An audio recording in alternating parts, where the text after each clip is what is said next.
trust Joel to find a route from the National to Wolves, eh? You've got to turn around and give it one. I do like that. I do like that when they just do enough. Frustrating not to win. I think I've been told that quietly, but it's, yeah. They've all been quick to say, look, he's going to be a chaser, and that's because of the sheer size of him. He hasn't been right for the last 2 months, and he's back to himself. He looked a different horse in the paddock. I'm still awaiting for that hospitality card to come through my door. And the wait will go on.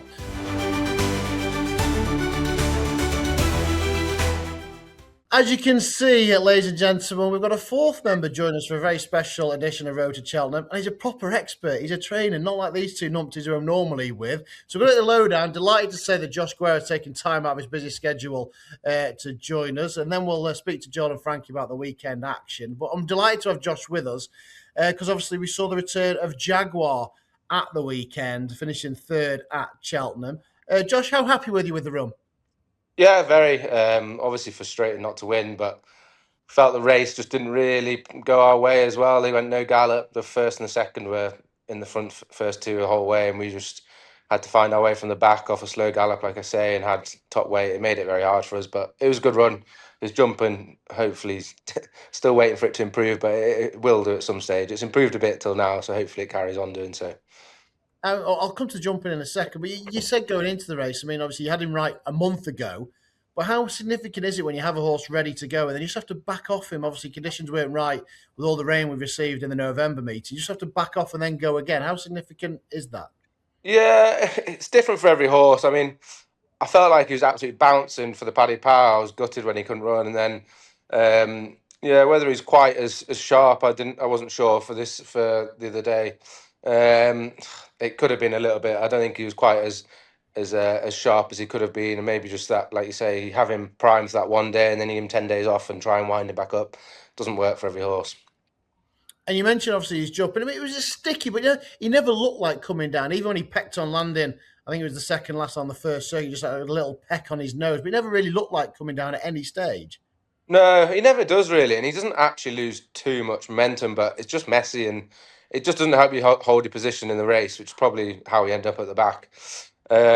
We do a lot of schooling with him, and he has got a lot better. I think John Deere said he felt more ring rusty than anything. So yeah, hopefully he just sharpens up for that. Did you jump all right at home, Josh? Yeah, brilliant. Yeah, he's very good. Especially this season, he's been better than ever. He's been really good. So it's frustrating to go and see him do that. We spoke to John, obviously going into the race, and he actually spoke to him in the November meeting as well. And obviously, he said he'd been away in the summer, and he couldn't believe how well he looked since he'd come back. Yeah, exactly. Yeah, and he has. And you got to remember as well, he's running off a career high mark first time out in a competitive handicap. We're obviously, the dream's always alive that he's going to be a graded horse, and we were all hoping that, and he still might be. But he also is running off £9 higher than he won at the festival when he was on a winning run, which they just get confidence up, and they when they're on that run, they just seem to find it a lot better. Whether it is the confidence that keeps them improving like that. When you've had a time off, however long he's had off, it's quite a while, to come back in a competitive handicap like that is quite hard for him. And what will be on the agenda next? Obviously, hopefully he's back fit and well. I mean, looking for something similar. I mean, these 2.5 mile handicaps are in every Cheltenham meeting. Is there the one on Trials Day potentially? Exactly, yeah. We'll probably just head for that, yeah. We were fourth in it with Iroko last year. And I know we didn't run first time out on heavy ground, but I think softer ground slows everything down for him. It probably would help him over this trip. So whether we do that and then maybe go up to 3 miles for a handicap at the festival or something. Josh, can I ask a question? I let down to 2-horse race, Vincenzo and your lad. Did you have to look in the programme, in your little book, going, what the hell's this in front here? It's 33-1 shot. Yeah. Well, I saw it was been third at Cheltenham before, and I watched it run. It ran well, and then it was out the weights. I just thought, surely not. But yeah, we were just hoping that Jaguar might just be a class above a handicap and above them. And like I say, still might end up being, but it wasn't to be on Saturday. And he's still got plenty of time on his side to get there. And that makes me move. You just mentioned him. It's like you've read the script to talk about Iroko, of course, who, but I mentioned the Grand National is his big aim. But this week he looks like he could go to Ascot for the graduation chase, where last year, sadly, I say he came down at the first, you're going to broadside by Gordon Elliott. So I bet your hands were in your heads when you realised Gordon might send 2 over this time as well. Yeah, no, his don't they usually do that, but yeah, hopefully all goes smoother this time. And how is he in himself, Iroko? Yeah, really good. He seems better than ever. We gave him a wind up before his first run because we just felt he carried himself a bit odd last year, the whole season. He could be a little bit rough in his wind, so we did it. And John Joe said he felt the best he ever has at Haydock, and he was only just getting going half at the run, and he started to pick up again at Haydock. So hoping we go to Ascot with a great chance again, but it seems good. And he might bump into Just need Woody Mullins not to enter any in the national, Matt. I know. I know, that's the thing. You don't know till you get there, do you? Exactly, and then that's the thing with Aintree in this. John Joe said that the ground it could have been a little bit softer. It would have certainly have helped him. Yeah, he's actually quite a slow horse, even at home. When you're working him with other horses, he can't work with a lot of horses because he's that slow. He's just a real galloper, and I think. Oh, we've just lost him. We're talking about Iroko. Frankie, you did just jump in there. We'll try and get Josh back. We did just jump in there. You were talking about Jaguar, but Iroko, I mean, goes to Ascot. They're trying to keep up with the same. Well, Frankie's gone. There he is. Frankie's back with me. He's trying to keep up with the same MO as last year, and all roads lead to Aintree, where, to be fair, he ran a cracker for such a young horse. Yeah, he did. Josh can probably give his thoughts actually rather than me doing it for him. But what was the feeling after the national last year, Josh? Because you went there with a almost favourites chance. There was a lot of hype. You were feeling good about it, and he ran an absolute cracker. So on one hand, you're probably delighted that he ran such a big race, and on the other, maybe slightly not annoyed, but just gutted to see, I suppose, 4 of Mullins or 3 of Mullins going in front. I'm not sure if you can still hear us or not. Maybe not. My reaction was he ran a big race. No, he did. He did. And fourth in the national, and a national like that where there's classy horses that had speed to boot at the end of the race. And what Josh just said there, he's a slow galloper. I suppose he kept running his heart, didn't he? So he's a great horse with Aintree in mind, and I guess the same route will take him there. And he's owned by a very straightforward man that says, if we want to go to the national, let's plan the season and let's go and do it. So probably quite nice that he is owned by JP and they've got one target with him. Probably makes training him that little bit easier, doesn't it? And he probably bumped into one at Haydock. I mean, this is one of the fancies for the King George, so there's no disgrace of finishing second to him as well. No, yeah, he's a lovely horse. I remember going down to the yard to see him before the national last year, and Josh said the same then. He said they barely find something to work with him because he's slow, but at the same time, he's got a lot of heart and he jumps and he keeps galloping. I think we've got him back. Sorry, lad. Yeah, no, don't be daft. Oh, good. We're just talking about Iroko. So all roads would lead to Aintree, but he might have bumped into one at Haydock. So there's no mean feat in trying to be second to one of the fancies for the King George. No, exactly, and we know he's not a 2.5 miler. We are sort of looking at one day in April, trying not to bottom him out this time of year over long distances, and try and have him at his best for April, really. But yeah, it was a good run. And Frank was just saying before we lost you that obviously all roads probably will lead back to Aintree, but you must have been delighted with his run because it was for such a young horse last year to run such a cracker in the Grand National. You must think with another year on his back, another year stronger, that he must go very close with everything being right. Well, yeah, exactly. It's obviously so much can go on in the national, but with a smooth run, softer ground, a year's experience, a year stronger, he's surely that 7 lengths he got beat. All the ones in front of him have gone up in the weights. Maximus is getting on. There's a lot of reasons why he would finish closer. And yeah, the first thing John Joe said as he walked back in off him in the national was it was a year too soon. He just felt he felt a bit lost. Looking forward to getting him back out this Saturday. Yeah, can't wait. Yeah, he's good. Let's straight to a couple of others for your yard over the weekend. Gamester's Guy won a match, even though he was outside of the pair at Doncaster. But his fun kind of timed in with 6 Mile Bridge winning at Cheltenham, who finished behind it there. Yeah, exactly. As a horse we've always thought a lot of. Hoped he'd improve going chasing, and hopefully looks like he is doing. The horse he beats, decent yardstick of Kim Bailey's. We'll probably just go low key with him again. There's a race at Warwick in a few weeks for him, and then try and step up in grade probably. He's just a proper stayer and a galloper and needs soft ground. I think Bumpty Bump put him up, did he, Joel, on his debut at Toxeter? Yeah, 100%. He put him up. He said, "This is one. This is one. Have a look at this one. Reading whatever. This is the one." Yeah. We've always liked him. I want to ask you about another horse that Joel likes as well, but it's not the same Melon. It's his namesake, who was sick and tired of backing at the festival, finishing second. How happy with his run at a big price on delighted. Friday? Delighted. He's not the biggest. He probably won't go chasing, so he's the type that's going to be running all them sort of handicap hurdles, competitive handicap hurdles. So it was nice to see him go and do that first time out. I think he'll improve plenty for it. He'd had a bit of time off, so there's a valuable handicap at Sandown end of December. Brilliant. That's Melon. And looking forward to this weekend, just quickly. It is a Haydock sponsored, Betfred sponsored card at Haydock on Saturday. And Jack's Parrot's going to go in the Tommy Whittle, second in it last year. He's off the very same mark, 12 months on.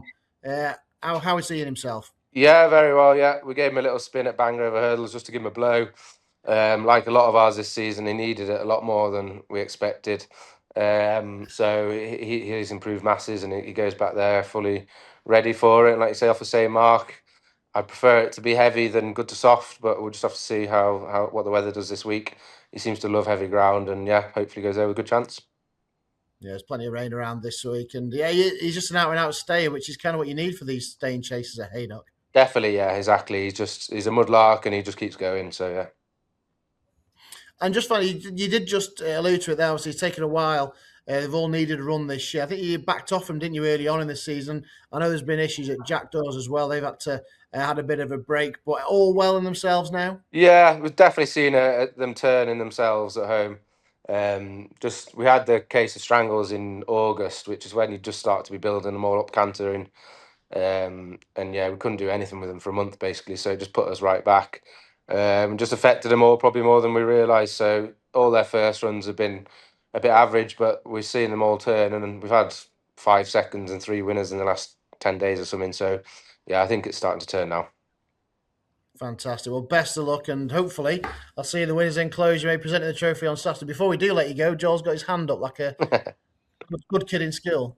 Yeah, they always set the mick because I like to go a little bit off piece. But that token love that you had on the all-weather Wolverhampton a couple of weeks ago, I think it was 25-1. Great ride from Aidan Brooks, beating half a length, whatever. Are we going Saturday to Newcastle? Because this is one for the notebook. Yeah, hoping to, yeah. He hasn't been right for the last 2 months and he's back to himself. He looked a different horse in the paddock at Wolverhampton the other day. So hopefully you'll see a bit more of that form and hopefully he improves, yeah. That's it. That's all I wanted to know. That was great because I followed that horse for a little while and I was waiting for it to happen. And I thought at 25-1 on I think it was 1st of December. Oh, God, this looked good. And what a price. And so he's excellent for Saturday. So best of luck for Saturday. And Aidan Brooks gave an absolute belter as well. Trust Joel to find a route from the National to Wolves, eh? No, yeah. Change the name of the programme to Road to the All-Weather, shall we? Brilliant. No, thanks for your time, Josh. I really appreciate it. Best of luck with Iroko and obviously at Haydock, Jack's Part of the weekend. Hopefully we'll see you there. But thanks for your time. Cheers, lads. Yeah, see ya. Josh. All the best to Josh. And I tell you what, boys, I mean, we say about young trainers in the game. Obviously, you've got Ollie Greenall with Josh as well. And I know, Frankie, you've been up there a couple of times. I've been lucky to go there a couple of times as well. They've got a great team at Stockton Hall, haven't they?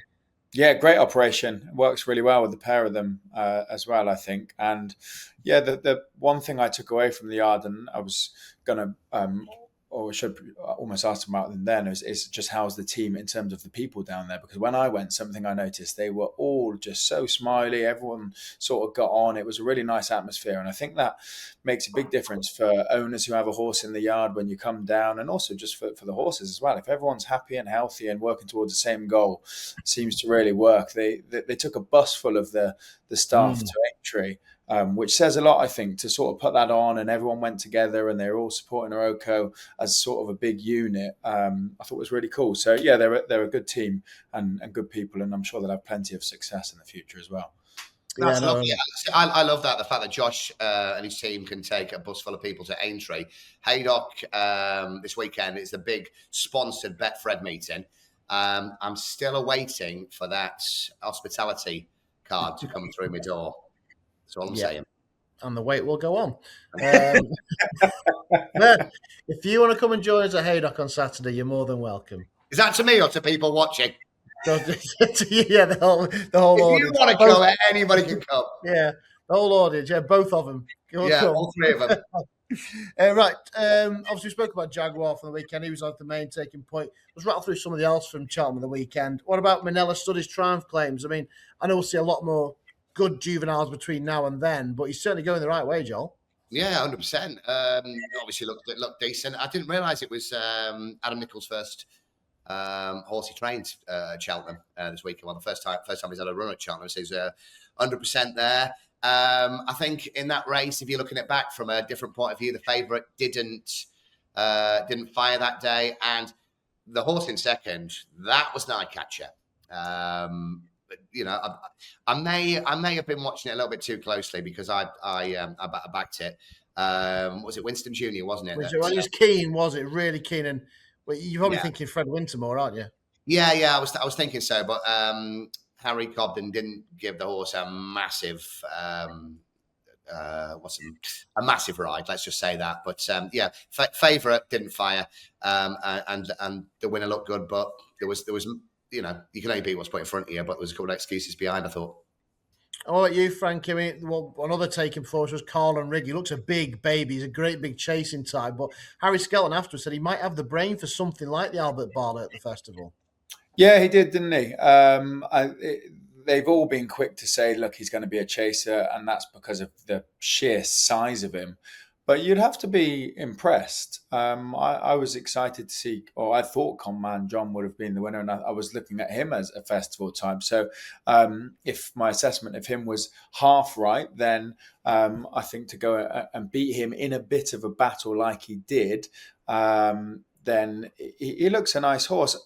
Whether or not he's a festival horse, I don't know. But if they're hinting at it now, and he keeps developing, and sometimes when you get a big horse like that, they actually just keep getting better for longer. It's almost as if you have to get the work into them, isn't it? Because they are just so big and clunky, and therefore he may just continue to get better and come back in March. So he's certainly thrown his hat into the ring, hasn't he, for the Bartlett? The right type of horse.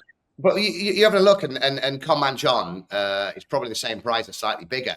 If Conman John had gotten that rail, I think Conman John would have won. And even I think Harry said as well. Yeah, he did all the hard work on the front, didn't he, Conman John? He did a lot of the leg work, but at the same time, the first thing Harry said on the walk back in interview is that he's probably won that with a fair bit in hand, which is interesting to hear. I suppose when you start to do the maths on it, you know, this big horse for the Skeltons improving, just managed to get up with a bit in hand, and it does look promising. But they'll keep saying the same thing anyway. It's all a bonus until next year. No, it's true. It was his chase next year. Yeah, it was one of the races that I had a lot of interest in the weekend because I had it between Conman John and Casino de Mott, and we talked to Punters Guide. Casino de Mott went off 13-2, 6-1, something like that. And on the Thursday when we recorded Punters Guide, it's 20s, had 19 length deficit to make up. So I was quite pleased that people were thinking, oh, we've got the value, lads. Didn't get the money. So I had it between the two. But then I watched back this morning. It was pretty eye-catching second, actually. Second on Rule's debut behind that Rocking Man of Sam Thomas's. So Callum Rigg didn't win out a turn. No. And everything was there. It wasn't like, where's this come from? Like Ganguly or whatever. It wasn't one of those. It was a case of So I was mightily impressed, but I thought if either the other two horses had got the rail, they'd have won as well. So fair. Yeah, there was an esteemed colleague in the press room who was saying he saw that horse at Chepstow, Colin Rigg, and he just looked a beautiful stamp of horse. And he proved it at the weekend. Talking novice hurdlers, we're going down in trip, Joel. Old Park Star. He was 11-2 third favourite when he won at Kempton. Be sure there was no fluke, but again the market. All right, he was 5-2, but he came for the pipe run. He wasn't actually strong in the betting, but boy, he was strong at the finish. How impressed were you by him? I was really impressed, and that came as a little bit of a shock to me. It was one of those races that I didn't have a lot of interest in and didn't have an opinion on. So I'll probably pass it over to Frankie because I was looking at some other races. It was one of those where you said they're coming for the pipe horse or whatever, but strong at the finish and really impressed. There was no fluke about that. That was 2 miles, Frankie, but maybe people looking up more towards the Turners, the 2.5 miler.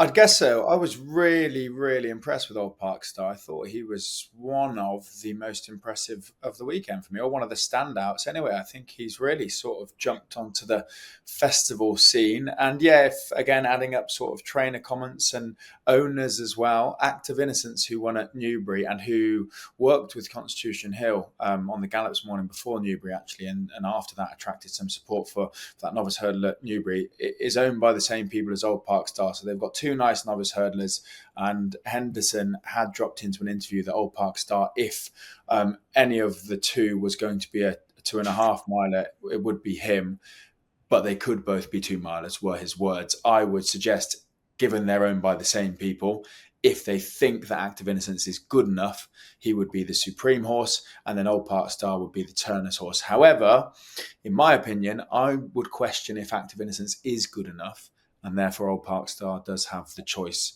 of both. But when you're looking at novice hurdlers or any horse really on the route to Cheltenham, I love to see how they go up the hill. And he pinged the last and went away from them all going up that hill. I thought he was really, really impressive. So more likely to be the Turners, but options are open for both, I think. They certainly are. I'm going to talk about the cross country in a second, but anything else from Cheltenham over the weekend that caught your eye, boys? Oh, I threw two in, didn't I? And I said if they don't win, keep an eye on to them for the festival. One was Iberico Lord, who was tailed again. I'm convinced they're just bringing him down, and he's got a big run in him. So I haven't given up hope on Iberico Lord running in the county. The other one I gave a shout to was the Short Go, who got backed again, went off favourite, and wasn't good enough. I'm starting to think maybe he isn't actually quite good enough, because his mark might not even get him into the Ultimate this year. But the winner was pretty impressive. That Danny Mullins rode for his mum, blazed the way.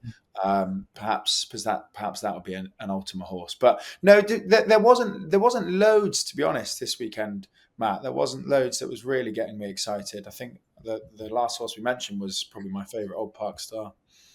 I think Jaguar was a big name, and we've heard from Josh Guerreiro a little earlier. Hopefully he can make up into something decent. Joel, anything from the weekend for you? No, Glenn Gooley. Obviously, we're ticking the box with Sean Bowen on there. Great ride. Obviously, trained by AP McCoy. By Faye Bramley. So she's having a great time as a trainer. If we go to Doncaster, Joy Machan, I think it was off. I hate to have a pop at jockeys, but I don't think Harry Atkins could hold on to him. That horse he's got a, and it was better the weekend as well. What a race that was for you, considering you went Doc Pickme and Joy Machan in the forecast. You were first and third, split by Venetia's Alcedo. Yeah, I know. It was honestly doing me head in. Doc Pickme was drifting like a barge all day, and that was what I was asking you about. Can I ask about Doncaster, Katara, however you want to pronounce that? What's your thoughts on that? Because Racing Twitter had a meltdown at the weekend, and I was part of it. Didn't he? Yeah. Look, how good is she? Was it? I know she.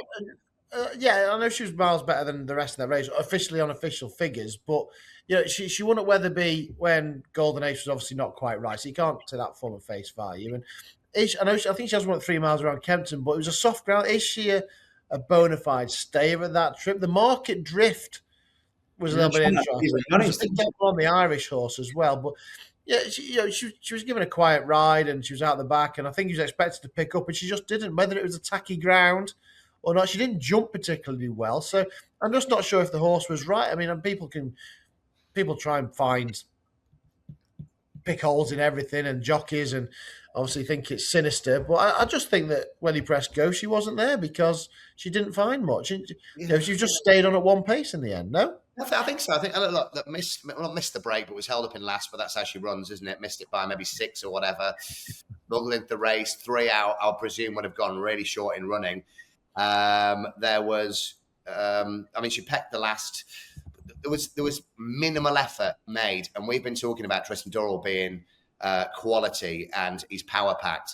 And that wasn't that. And of course, and I'm not being one of those media side because I couldn't give two shiny ones. You know, I'm not asked about working in racing, so I'll tell it like it was. I'm hoping it was a tacky ground. I'm hoping it was a trip. I hope she didn't find anything, and I hope he looked after her.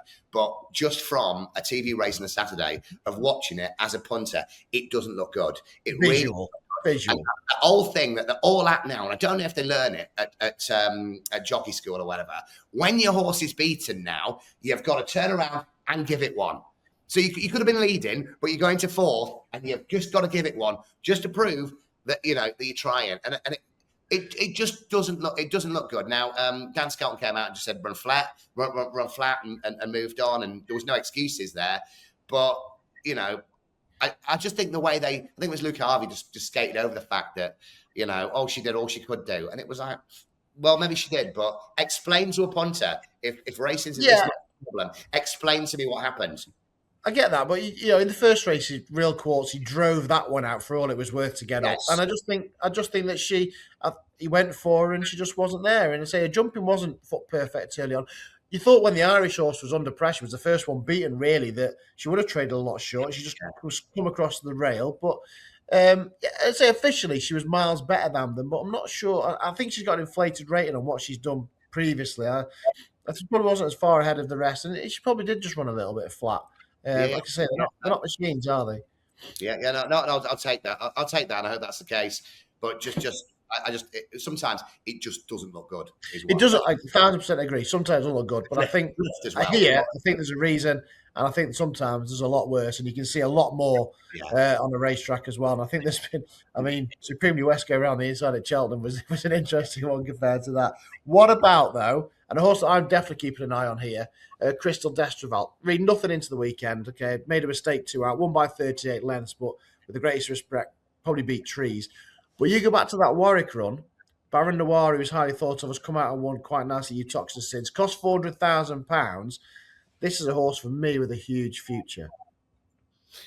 No, I would say that as well. I mean, you were gutted. You had over 40 lengths, didn't you, on the winner as well? Over 40 lengths at 2 to 5. Made a couple of novice mistakes on the way around. Yeah. You said that you said met trees, but you go back to the previous race. They could have a good one here, like you say. Spent $400,000 on it. They're saying they're getting the money back. It's never going to pay that money back, is it? At that top end of the market. But is it 3 from 3 now? 3. When you played a point to point, 1 point to point, and then 2 from 2 subsequently. It was Hexham, wasn't it? I know very little about point to points, but I think it was at Hexham maiden point to point and won by 15 lengths just off the top of my Rain Man head. I think that's what it was. But I'm mightily impressed, and there'll be deeper waters for the horse. But Harry Durham said it's not mad to suggest he goes to Cheltenham, didn't he? He obviously thinks a lot of him. Yeah, I didn't know. I mean, I think the Cheltenham might come too soon. I didn't know. I mean, he's had an easier. I think he just lost concentration towards the last couple out in the front a long time on his own. I think that's all it was. But I didn't know if he had a cant around there, whether he could go to the Cello, 2 weeks maybe? Could go there. It's Haydock, isn't it? He's going Haydock.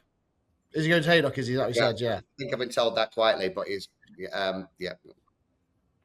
Okay. Well, Cheltenham is what I said. He said it wouldn't be mad to suggest that he's a Cheltenham horse.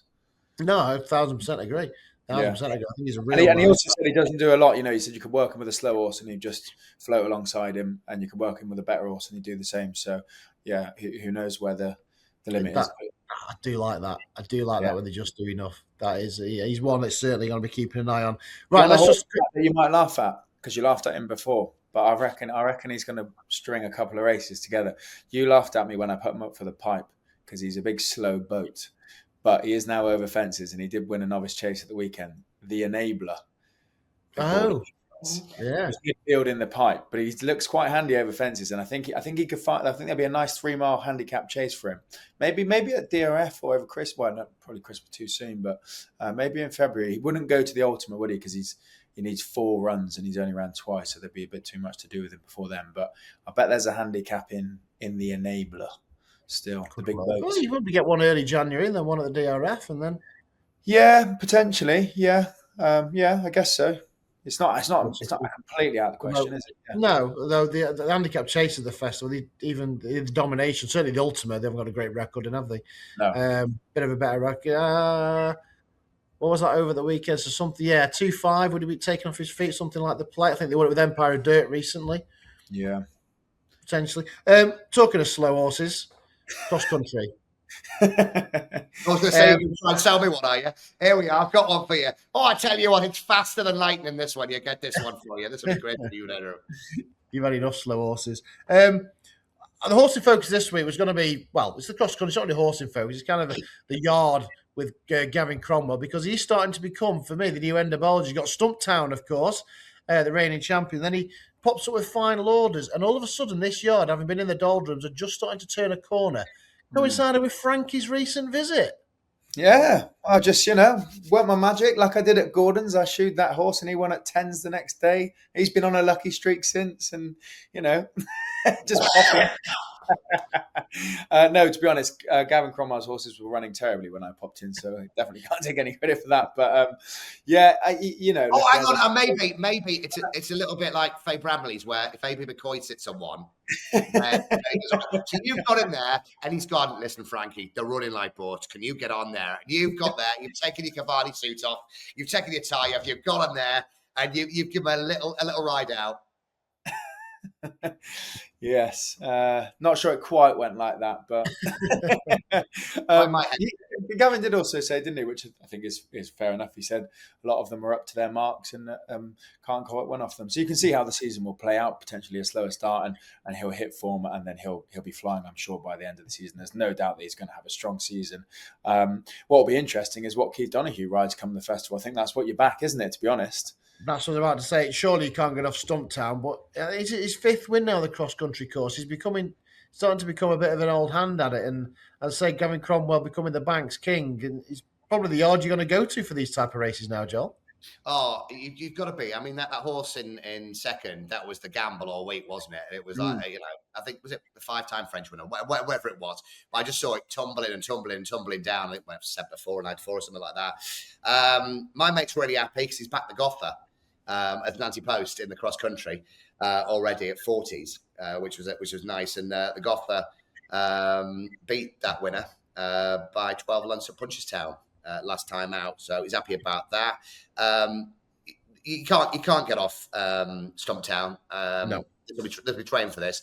I think it's 5-2, 3-1. And I think at this early stage, and there'll be people throwing stuff at the TVs, laptops, phones, and going, right, what are your best bets so far? It's a 3-1 shot in the cross country, right? But I really do think it is, and Keith Donoghue is just mustard around that course. But I've got to give a mention to Mr. Coffey. Well, I mean, you can set your watch by the source. It's always placed. If there was enhanced places, he seems like he knows. And if there's 5 places, he'd finish 5th. This week, didn't jump with any fluency at all. He's normally a play spot banker. It's one of the horses that we all laugh at when anyone puts him up. And you're never getting a massive price, but I backed Mr. Coffey, so I was a little bit cheeky. Of course you did. When's he going to win over fences? Yeah, because So I don't know what goes there, but I think the handicappers think they've done a good or a bad job of him, because in theory he's been around his right mark for forever, but he hasn't won. Yeah, well, no, this is it. I mean, I don't think that Nicky Henderson, after 247 years. He's been running him to his merits. This is where he's been going wrong. He's been, imagine how ruined the game would be if every horse ran to the merits. Yeah, he needs to catch flu or something, or have quite a few runs, doesn't he? He certainly does. No, he certainly does. No, I was really taken with Fine Laws. It was a good little race. I mean, I didn't like the Claims Vice here. Madrick thought he ran a cracker, and he's got time on his side. He could be of interest. So, yeah, it was a decent weekend. Not too many clues, I don't think, regards to in March, but a decent weekend. All the same. We'll have a few clues this weekend, of course. We've got a big card at Ascot, look forward to Betfred sponsored card at Haydock, but we've got the Grade 1 long walk hurdle. Crambo going for 3 in a row. It won't be easy for him. Then we've got Alexei. Looks like he could be carrying top weight in that big handicap. And obviously with the champion Illa Mark, as I've said earlier, blown wide open, a win under a top weight there, and he becomes a contender, doesn't he, boys? Yeah. No, it's genuine. I was deep in the Racing Post then. I was just checking if Bambino Fever had gone off yet, but she's runs in 10 minutes, because I was just thinking about all of the champion bumper horses that keep It seems to be the best champion bumper for form that there's been in a while. With Fortune de Mer, obviously was impressive at the weekend, and then the McNeil's horse, and all sorts winning from there. So I keep just going back to the champion bumper and making sure nothing is popping up that I haven't got my eye on. The Mullins horse that's entered, is it tomorrow this weekend? Begins with an S, Sir Tado or something like that. I think it's very exciting. Anyway, sorry, Matt. I was in my own trail of thought there, not yours. No worries, mate. No worries. Just join the room when you're ready.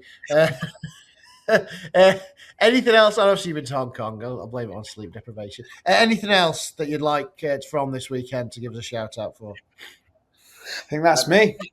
No, I genuinely think, like we said last week, the first few weeks of this National Hunt season have been really, really good. I think, and if we're honest, step back a little bit this weekend. It was some good racing. There was some really nice stuff on the television this weekend. Some really nice stories. A lot of racing communities coming together and everything. But I don't think it was one of those where we come back and get together on a Monday and go, that wins this, that wins this. Oh, I'm definitely backing this for the Albert Bartlett or anything. There was a lot of not predictable results, but there was a lot of horses that won that you could go back and go, yeah, I can see how that won, apart from Ganguly. But Vincenzo. Done again. Second again. There'll be one in him as well. Saturday Sam will find something for him, I am sure. Right, boys, I'm going to speak to you on Friday because we've got a Haydock sponsor. I keep saying that. Betfred sponsored card at Haydock to look forward to, and a brilliant card at Ascot as well, which really is the final big ones before Christmas. Looking forward to those. Thanks for joining us. Thanks again to Josh Guerreiro for his thoughts on Jaguar, who run that weekend. And, of course, this weekend, looking ahead to Iroko and Jack Parrott as well in the Betfred Tommy Whittle. So thanks to Josh for his time. And don't forget, Friday, Punters Guide. Hopefully we'll find you a few winners for the weekend. Don't forget to like and subscribe, both the Road to Cheltenham and the Punters Guide. And you hear from us three Muppets twice every single week. We'll see you Friday.